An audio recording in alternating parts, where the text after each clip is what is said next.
Para conocer la realidad hay que conversar. Atlas Entrevista. Vamos a conversar, Adriana. Sí, vamos a conversar con Daniel Omar Pérez, que es profesor de la Universidad de Campinas. Ya estuvo con nosotros otras 2 veces y una vez antes de las elecciones en Brasil. Y nos va a dar, digamos, un poco el panorama de lo que es Brasil. Post-elecciones de este año. Post-elecciones. Hola Daniel, muy buenas noches. ¿Cómo estás? Hola Adriana, ¿qué tal? ¿Cómo les va? A vos y a todos los oyentes. Nos va, digamos que más o menos. Los resultados de las elecciones en Brasil no han sido muy alentadoras para nosotros, o sea, para un cierto sector de la sociedad. Mira, yo te quería hacer una pregunta. Más allá de Bolsonaro, más allá de la elección a presidente, ha habido otras elecciones a gobernadores, autoridades locales. Me gustaría mucho saber cuáles han sido los resultados y cómo se configura el poder a nivel territorial. Sí, además de las elecciones a presidencia que ganó Bolsonaro, ha habido en Brasil elecciones a gobernadores, senadores, diputados federales y diputados y senadores de los estados, de las provincias, además de algunas intendencias. Sí. El fenómeno Bolsonaro de algún modo se repercutió en todos los niveles. De cualquier forma, el mayor partido de la Cámara de Diputados continúa siendo el Partido de los Trabajadores. Tiene 56 diputados, pero pensemos que la Cámara de Diputados tiene 513 diputados, o sea que en 56 es un poco más del 10%. En total, entre todos los sectores así del campo nacional y popular, no llegan a 100 diputados. No es poco, pero no es lo suficientemente significativo, digamos así, como para doblarle el pulso al próximo presidente. Todo se espera que el 1 de enero, cuando asuma Bolsonaro, tenga mayoría a partir de una composición, pero mayoría en la Cámara de Diputados y en la Cámara de Senadores. En cuanto a los gobernadores, el Partido de los Trabajadores tiene 4 gobernaciones, el Partido Comunista tiene 1, el Partido Democrático de los Trabajadores tiene 2, después habrá uno u otro del campo popular y el resto va a componer con Bolsonaro. Aquí en el estado de San Paulo la elección para el campo popular fue catastrófica. El gobernador es João Doria, que es de la ultraderecha del PSDB, del Partido Socialdemócrata Brasilero, que ya no es más social y mucho menos demócrata.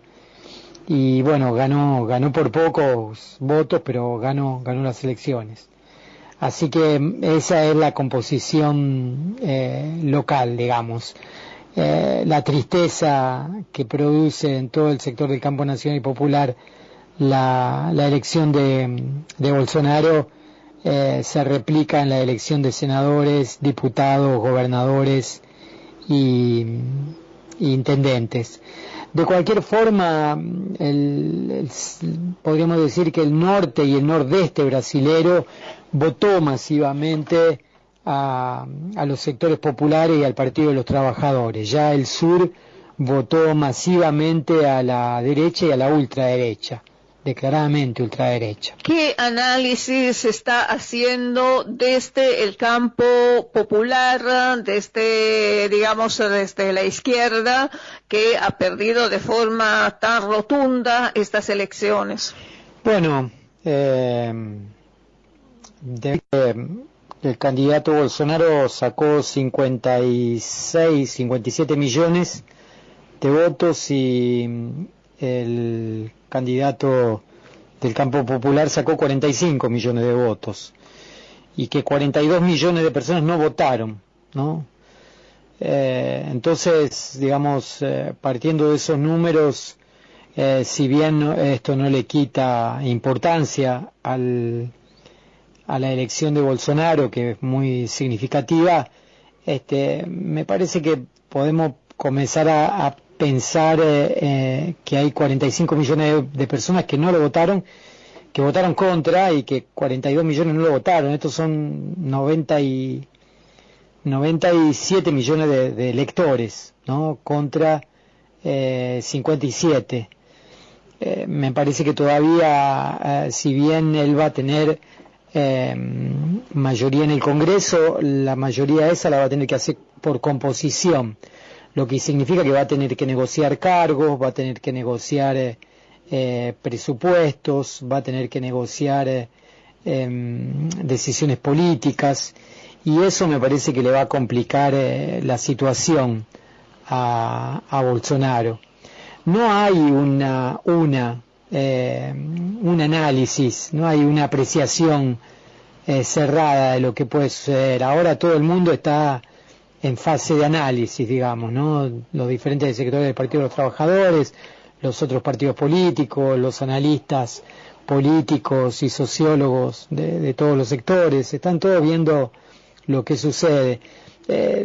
Hay un consenso, sí, de que primero que va a ser difícil él tener una gestión homogénea, primero porque no tiene experiencia en gestión.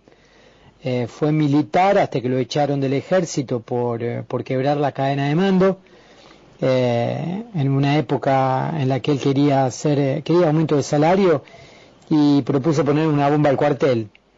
Y bueno, lo echaron del ejército a Bolsonaro. De ahí estuvo sin trabajo, no sabía lo que hacer y se dedicó a la política. Y ganó como concejal, estuvo 2 años como concejal y se largó como diputado, ganó, y hace 28, 29 años que es diputado. O sea, nunca trabajó en la iniciativa privada, nunca fue trabajador de ningún área y nunca gestionó nada. Entonces se le va a hacer difícil. Es un diputado que en 29 años de diputado solo consiguió que le votaran dos leyes. En 29 años, 2 leyes. Entonces la gestión pública y más la gestión de gobierno presidencial exige de un training bastante duro, que va a ser difícil que él lo tenga, inclusive también porque él no tiene mucha cintura política para negociar. Entonces hay muchos analistas del mercado de capitales, por ejemplo, que analizan que va a haber 6 meses de luna de miel, los capitales van a estar a la orden del día porque piensan que va a haber una fuerte tentativa de privatización de todo lo que se pueda en los 6 primeros meses, y que después del primer semestre va a aumentar el conflicto social. Y ahí, ellos aconsejan comprar dólares, para que te des una idea. Así que ese es más o menos el panorama que hay. Me parece que va a ser un gobierno con poca posibilidad de juego político, y justamente por eso fuertemente represivo. Apenas fue electo, él sacó un video para que, estimulando a los estudiantes para que filmen o graben a sus profesores para denunciarlos caso ellos hagan algún tipo de gesto político o se presenten políticamente en la sala de aula. O sea, está directamente promoviendo la denuncia y el procesamiento de profesores. Y eso que él va a tomar el poder el 1 de enero, todavía no es presidente. Un panorama bastante sombrío, diría yo. Bueno, te quiero preguntar algo, porque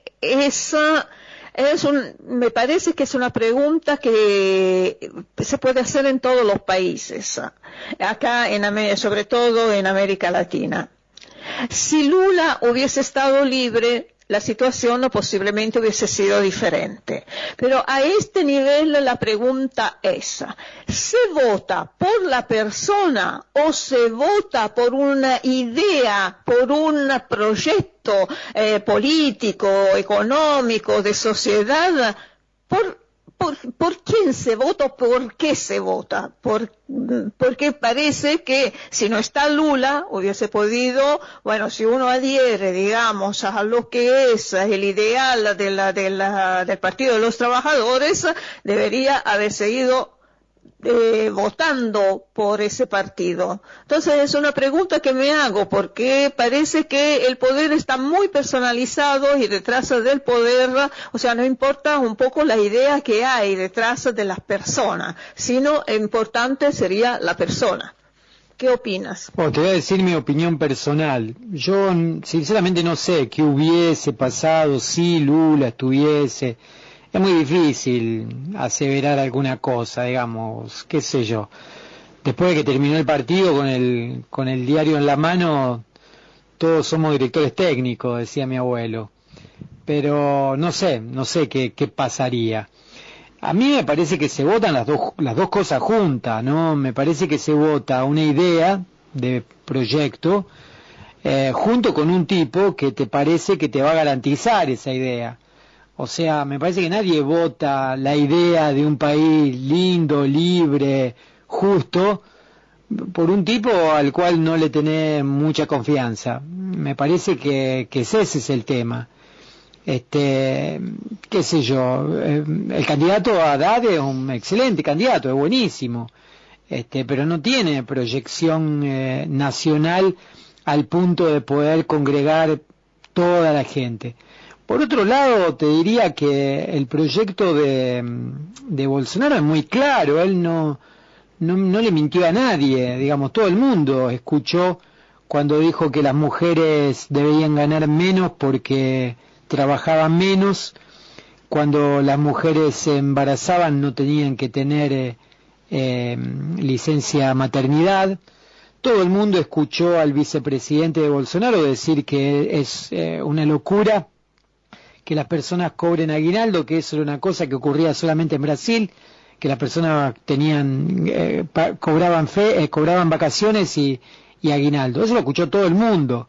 Todo el mundo escuchó también decir que los negros son vagabundos, que los homosexuales los prefieren muertos, en fin, que a los indios no le va a dar 1 metro de tierra. Todo eso lo escuchó todo el mundo. Y lo votaron, o sea, votaron a la persona, pero votaron a una persona que decía todo eso, y 57 millones de personas votaron eso.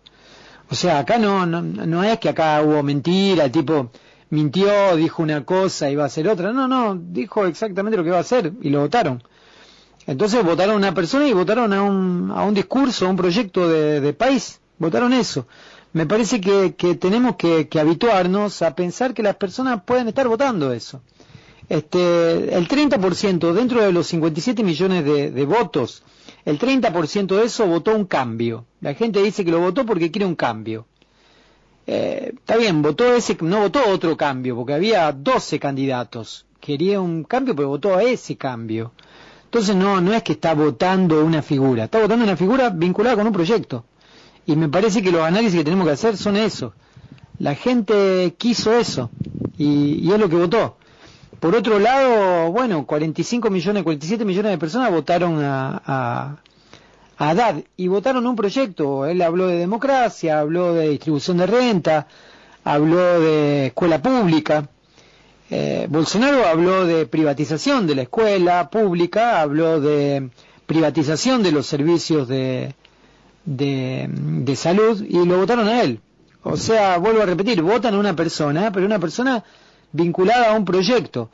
Había otras personas vinculadas a otros proyectos, pero bueno, me parece que un candidato tiene que tener una historia, un vínculo con el pueblo, que de algún modo aparezca como alguien que va a garantizar ese proyecto, si no, no lo votan. Daniel, te agradecemos muchísimo esta entrevista. Te deseamos una feliz noche. Gracias por estar en Atlas Internacional. Nos hablaremos en otra ocasión. Y bueno, vamos a tratar de digerir lo que dijiste. Te mandamos un abrazo muy, muy grande.